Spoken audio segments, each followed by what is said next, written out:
Hello beauté de l'univers. Je suis Sarah, je suis love coach et j'aide les femmes à arrêter d'enchaîner les relations amoureuses foireuses. Dans ce podcast, je partagerai avec toi mes expériences, celles de mes clientes, des conseils et des astuces pour créer la vie amoureuse de tes rêves et reprendre le pouvoir sur toutes les sphères de ta vie. Je te donnerai toutes les clés qui te permettront de transformer ta vie amoureuse, mais pas que. Alors installe-toi confortablement et c'est parti pour un tour. Coucou beauté de l'univers, j'espère que tu vas bien, je suis ravie de t'accueillir dans ce nouvel épisode du podcast Tu mérites un amour. Et aujourd'hui c'est un podcast un petit peu particulier puisque je vais te parler d'un sujet très, qui est beaucoup moins dans le pratico-pratique.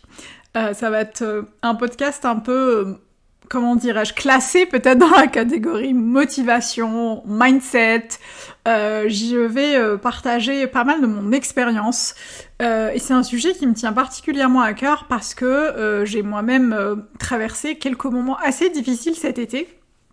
Pendant l'été 2021 et je voulais en parler et le sujet c'est évidemment la réussite, la notion de réussite et la notion de persévérance. Pourquoi on a l'impression, comment faire quand on a l'impression que les autres avancent plus vite que nous?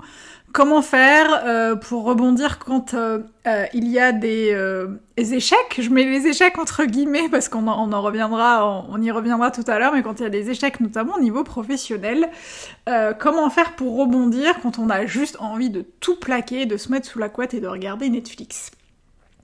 Et je disais justement au début de ce podcast que j'allais partager pas mal mon expérience parce que mon activité a bientôt 2 ans et même si j'entreprends depuis 2013, la création de cette entreprise de coaching qui date d'il y a 2 ans est quelque chose d'assez récent et qui s'est fait de manière assez cyclique puisque elle a démarré très fort, notamment pendant le confinement et puis cet été, ça a été un petit peu en dents de scie, avec des lancements pas toujours très bien réussis, avec une perte un peu d'engouement dû peut-être aux vacances, dû peut-être à plein de choses d'ailleurs, et des choses qui ne m'appartiennent pas forcément. Mais ça m'a beaucoup challengée parce que je me suis surprise à me dire ah là là, mais en fait, tout ce que tu fais ne fonctionne pas, quoi que tu fasses ça ne fonctionne pas, il faut que tu fasses plus, il faut que tu fasses plus de choses, que tu fasses des choses différemment. Et j'étais beaucoup dans le faire, et surtout, en fait, je liais le fait de faire quelque chose au fait d'obtenir des résultats. Et là, je parle de l'entrepreneuriat, mais justement, j'ai appris depuis ces quelques années d'entrepreneuriat qu'en fait, le plus important, finalement, n'était pas forcément d'attendre qu'il se passe quelque chose quand on fait une action en particulier, même si c'est hyper important, évidemment, d'avoir une vision claire, d'avoir des objectifs aussi très clairs, et donc des actions qui vont bien en face. Mais j'ai aussi appris qu'il était aussi important de se détacher du résultat quand on mettait en place une action, parce que le résultat pouvait arriver des semaines, des mois, voire des années après. Et d'ailleurs, je l'ai vécu moi-même, puisque souvent, je reçois des messages de clientes potentielles qui deviennent des clientes et qui me disent « Ah, mais je suis tombée sur tel ou tel podcast, je suis tombée sur telle ou telle vidéo YouTube, et il se trouve que ce genre de contenu date de plusieurs semaines, voire de 2 ans. » Donc je me dis « Ah bah oui, tu vois, en fait, ce que tu as semé il y a 2 ans, ça commence à prendre aujourd'hui, et c'est pas parce que ça n'a pas payé entre guillemets il y a 2 ans que ça ne va pas porter ses fruits. » Donc pour moi c'est super important en fait de détacher le résultat de ce que tu fais à l'instant T et de ce que tu fais à court terme. C'est pas parce que tu fais un truc aujourd'hui qui est génial que ça va payer demain.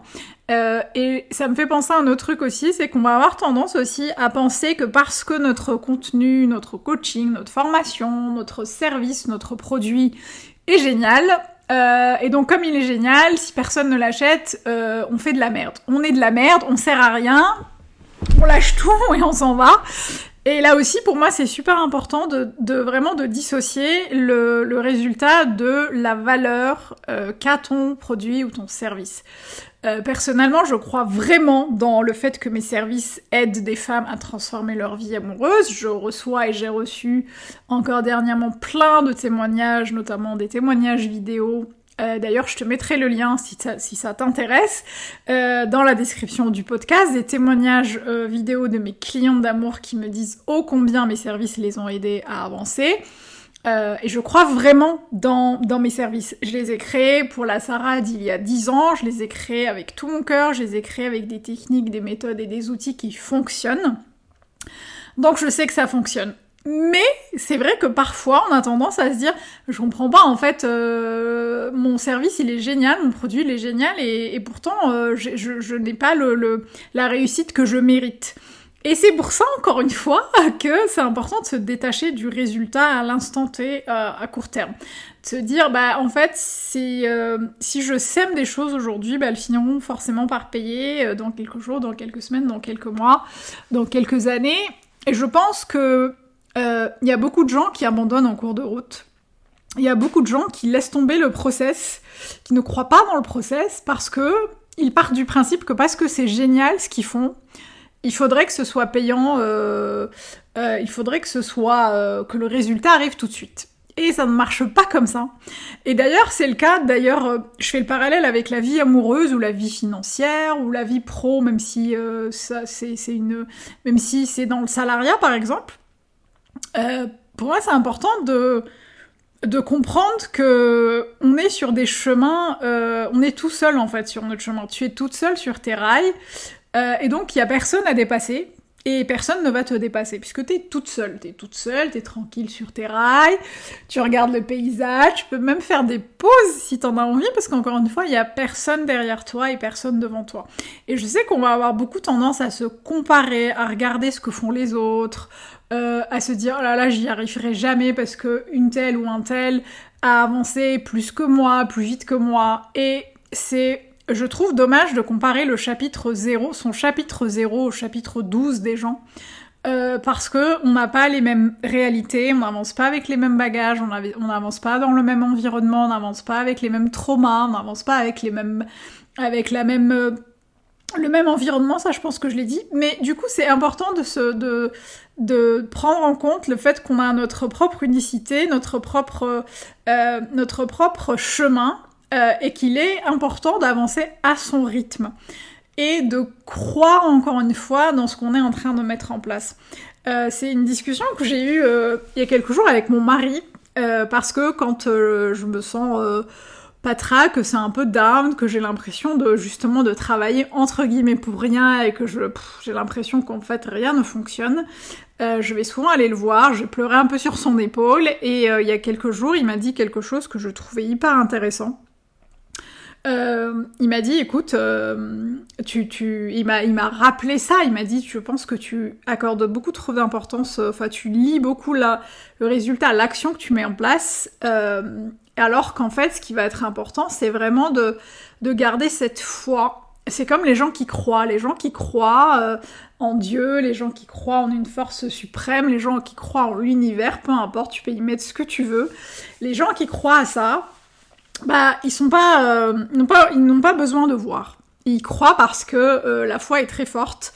Et il me dit, c'est super important que quel que soit le résultat que tu obtiens à l'instant T, que tu crois que tu es sur le bon processus et que tu avances bien. Alors évidemment, hein, j'ouvre une parenthèse parce que je pense que c'est important de rappeler ça, il s'agit pas de se dire moi j'y vais tranquillou, je réagence rien du tout, je transforme rien, même si ça marche pas pendant des années, je persévère en allant dans le mur. Non, je suis pas en train de dire ça. Alors évidemment qu'il faut mesurer, réajuster, réagencer, changer complètement de voie quand cela s'impose. Je parle vraiment du moment où on sait qu'on est sur la bonne voie. Je parle du moment où on sait qu'on fait les choses bien, on fait les choses justes, et on a l'impression que ça ne marche pas et on a envie d'arrêter. C'est ce qu'il m'a dit, justement, mon mari m'a dit, en fait, c'est comme... et d'ailleurs, il m'a cité un proverbe en wolof que je ne saurais pas prononcer, mais que je vais traduire, et qui m'a dit, en fait, il me dit, tu vois, on a un proverbe qui dit que si tu as peur, et si tu ne fais pas confiance, Enfin, si t'as peur, ça veut dire que tu n'as pas confiance en Dieu ou tu n'as pas confiance en l'univers. Donc la peur vient annuler finalement cette énergie d'abondance qui va venir t'arroser de toutes les réussites que tu attends. Et la peur et le manque de confiance et le doute vient annuler ce truc-là. Et tu vois, c'est comme si l'univers ou Dieu se disait ah bah non, bah en fait si elle croit pas, bah je vais pas y aller, on va pas lui donner en fait. Et j'ai trouvé ça hyper intéressant, hyper juste, parce que je me suis dit bah ouais en fait si toi tu ne crois pas dans le chemin que tu es en train de parcourir, bah déjà personne ne le fera pour toi. Et puis surtout c'est super important de garder en tête que les choses ne se font pas en un jour. Et je fais le parallèle avec la relation amoureuse, puisque après mon divorce, j'ai passé 7 ans à enchaîner des relations foireuses, mais comme c'est pas permis, à douter de ma capacité à créer une relation amoureuse saine et épanouissante, à douter que je puisse trouver quelqu'un qui me corresponde, à enchaîner, à être dans à nourrir des croyances limitantes qui m'empêchaient vraiment d'aller vers l'autre. Et à partir du moment où j'ai décidé que, et d'ailleurs je l'ai dit à mon mari, je lui ai dit, à un moment, j'ai vraiment cru de toutes mes forces que j'allais te rencontrer. J'étais persuadée, j'y croyais de toutes mes forces, j'étais convaincue que j'allais te rencontrer. Je savais pas comment, mais je savais que j'allais le faire. Et il me dit, bah tu vois, moi c'est pareil, je savais que j'allais te rencontrer, et je savais pas comment. Et il me dit, bah tu vois, moi pour mes projets pro, c'est pareil, je sais que je vais réussir, mais je sais pas encore comment, mais je sais que je vais réussir. Et ça, on revient à cette question du comment, parce qu'on va encore une fois penser qu'il existe une espèce de recette miracle, de clé du succès. On le voit hein, dans tous les contenus marketing, tout le temps, sur YouTube, dans les podcasts, sur Instagram, la clé du succès, comment réussir à faire X chiffre d'affaires en 30 jours, je te donne la clé de machin. Or, pour moi, la clé de la réussite, elle est vraiment propre à chacun. Ce qui fonctionne pour moi ne fonctionnera pas forcément pour toi, ce qui va fonctionner pour toi ne va pas forcément fonctionner pour quelqu'un d'autre, et c'est pour ça que je dis d'ailleurs toujours dans mes accompagnements et mes services que ce que je vous donne, c'est des choses que vous allez pouvoir modeler à votre manière, que vous allez pouvoir utiliser à votre façon. Et pour moi, c'est super important, encore une fois, de garder en fait cette foi dans les choses, parce que ça démarre de là, ça démarre de cette foi et de cette vision de se dire « je ne vais pas abandonner parce que je crois vraiment que j'ai toutes les capacités, j'ai tout pour pouvoir le faire, et si d'autres ont réussi à le faire, il n'y a aucune raison pour que je n'arrive pas à le faire. » C'est un podcast un peu d'auto-coaching, parce que ça me permet moi-même aussi de m'ancrer dans ce discours-là et de me dire « ce n'est pas parce que tu as eu quelques mois... un peu difficile en fonction des objectifs que tu t'es fixés, que ce fut un échec. Et ce n'est pas parce que les résultats que tu escomptais ne sont pas arrivés aujourd'hui qu'ils n'arriveront pas demain. Donc je voulais te partager ça parce que je sais que certaines d'entre vous, parfois, sont un peu down parce qu'elles n'arrivent pas encore à rencontrer l'homme de leur vie, parce qu'elles n'arrivent pas encore à monter leur boîte, parce qu'elles n'arrivent pas encore à en vivre, parce qu'elles n'arrivent pas à changer de job, parce qu'elles n'arrivent pas à acheter l'appart de leur rêve. Mais ce n'est pas, et ça je le pique aussi à mon mari, il me dit souvent, tu sais, remettre en question la situation dans laquelle tu es aujourd'hui ne sert à rien, parce que de toute façon tu peux pas la changer. Tu peux pas changer hier, tu peux pas changer là tout de suite.